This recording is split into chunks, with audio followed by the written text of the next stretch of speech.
Tere tulemast minu garderoobi. Kõige tähtsam on muidugi see, et näitleja oleks terve ja etendus toimuks. Tänapäeval on see veel eriti tähtis. Mõni aeg tagasi ma andsin intervjuu ja üks küsimus, mida mult küsiti, oli selline, et öelge Merle, milline on teie kõige kummalisem või erilisem harjumus teie sõprade meelest? Ma muidugi natuke aega mõtlesin ja vastasin. Ma arvan, et see, et ma ei võta toidulisandit ja vitamiine. Aga siis mõne päeva pärast avaneb mul võimalus proovida toidulisandeid ja vitamiine.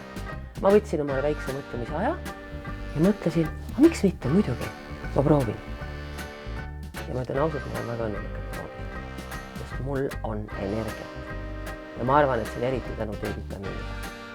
Nii et mina kogu südamest soovitan ja proovin. Minu viimase aja vaieldamatu lemmik on D-vitamiin naistele.